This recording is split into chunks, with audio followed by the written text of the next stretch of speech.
Dobrodošli u treću dimenziju Magic. Bračna ljubavna magija, autor Rajf Esmerović.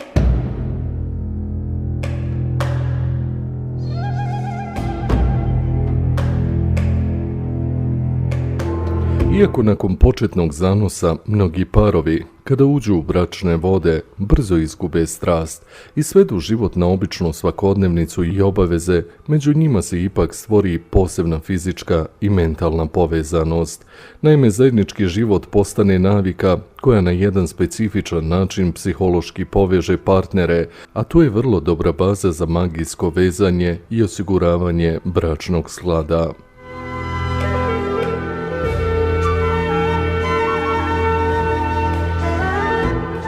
U nastavku videa otkrijte kako pojačati strast svog partnera ili partnerice, učiniti ga vjernim te izbjeći svađe i nesporazume, a sve to uz pomoć drevne vještičke magije.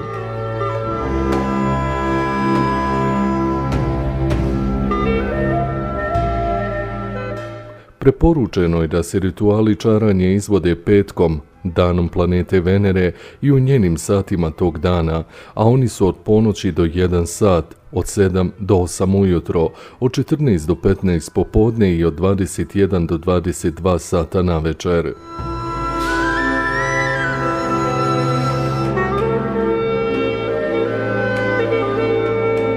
Da biste rasplamsali strast dragog bića, stavite pod dio kreveta na kojem spava vaš partner ili partnerka ovu čarku bračnog uživanja. Čaroliju ćete raditi u Venerin sat u svjetlost 2 crvenih svijeća, a za njezinu izradu treba će vam 5 vlasi kose iz vaše glave, isto toliko dlaka od stidnog mjesta.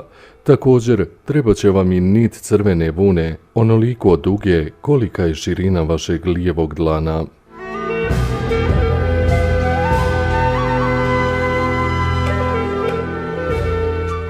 Jedan kraj svih dlaka zavezat ćete u čvor uz pomoć crvene vunice, a zatim dlake podijelite na 2 približno jednake debele vitice, koje ćete uvijati jedno oko druge. Crvena vunica neka visi sa strane. Kad pletenica bude završena, oko njih ćete oviti crvenu vunu i zavezati je u čvor na drugom kraju.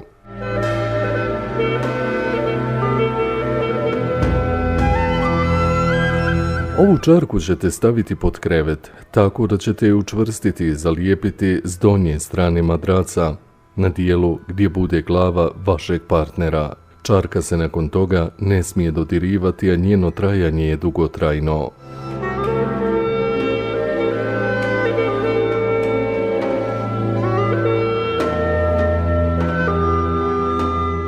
Da biste bili sigurni u vjernost osobe sa kojom živite, stavite u Venerin sat između 2 zapaljene crvene svijeće sve gačice koje partner nosi. Na svakim gačicama napravite uz pomoć igle koju ste prethodno uboli u hladni vosak lijeve crvene svijeće po 2 što sitnija uboda, jedan do drugog. Čim prođe Venerin sat, prekinite sa ovim poslom, kojeg možete nastaviti u prvi sljedeći Venerin sat. Nakon izvršenog čaranja, iglu koju ste koristili spremite na neko sigurno mjesto da vam se ne izgubi, jer ako se to desi, učinak ove čarke će također nestati, to jest prestati da djeluje.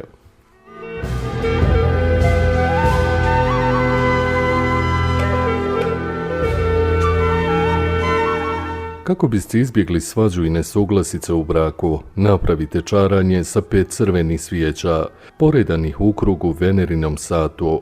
Unutar kruga stavite svoj bračni prsten. Svom snagom svojih misli šaljite prema prstenu jasno izražene želje protiv svađa i nesuglasica. Zamislite smireno i nasmijano lice svog partnera. Obred mora potrajati cijeli sat.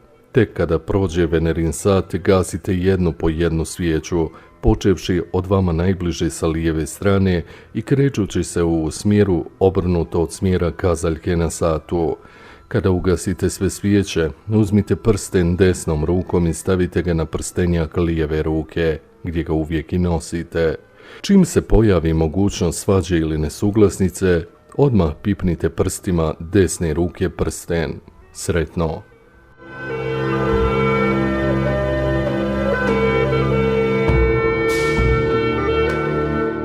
Autor teksta Raif Esmerović.